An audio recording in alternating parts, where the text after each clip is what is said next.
My name is Mitzi Asato, and I am a marketing communications manager in the medical device industry. So typically speaking, marketing communications is pretty universal across industries. But in medical device, I think one of the additions to doing your typical advertising, PR, events management, and outreach to consumers is you're really focused in on doing multiple tier outreach, and that would be to either physicians or healthcare providers, and then also to the channel that goes through them, which is the patient.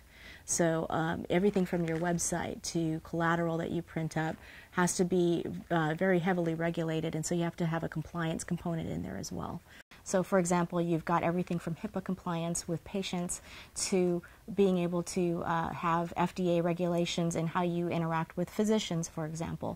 I think that the challenges here are, what can you say? I think where the next generation of all of this is going, and it's kind of following where consumer markets are already following within the electronic technology spaces, are you're seeing consumers looking online, and even physicians and other healthcare providers looking online for qualified information on topics such as what is the latest technologies out there, or how patients are getting treated out there. So as we see that develop, I think that one of the key things is to really make technology at their fingertips now.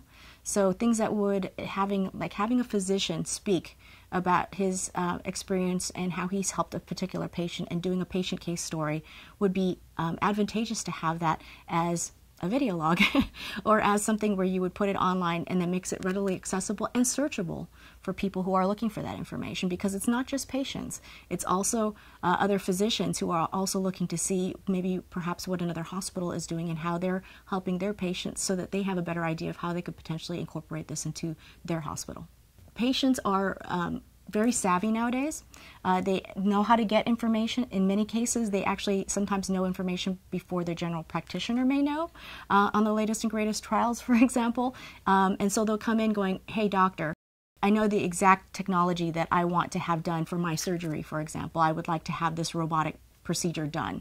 I want it minimally invasive." They actually know the terminology to ask for and will literally print things off the web and walk into their doctor's office with it. We need to make sure our product information, our procedure information, even how to find a physician, all those things are easily tied up so that consumers can easily access that. I think in this day and age, digital outreach is not really being utilized as much for trade show use as it should be. I think that needs to be rethought. So do you need to spend a big budget to have that? I don't think so.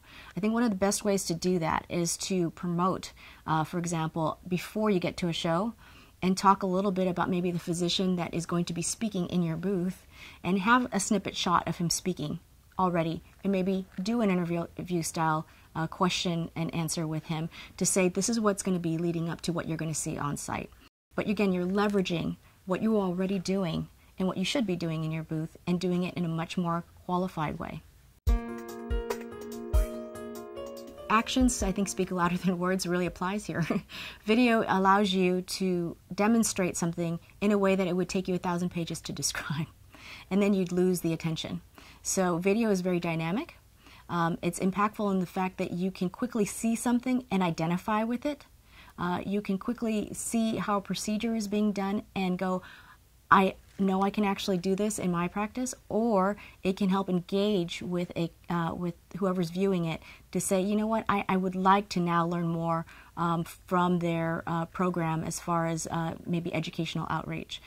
It quickly helps qualify, I think, a procedure or a educational program so that they will want to do more. So you can use it as a jumping point into further information and education outreach, or you can also use it as a quick way to upfront educate and say, this is what we're currently doing, this is the latest technology, this is how it works. One of the biggest things that medical marketers can miss is we get caught up sometimes in what our own agenda is and what our company is manufacturing and what message we would like to have pushed out there, to a point where we kind of lose sight of who we're talking to. So it could be we lose sight of the consumer or the patient. Maybe we lose sight of the fact that it's the physician or even his staff, and that we need to make sure that if I were in their shoes, how would I want to receive this information?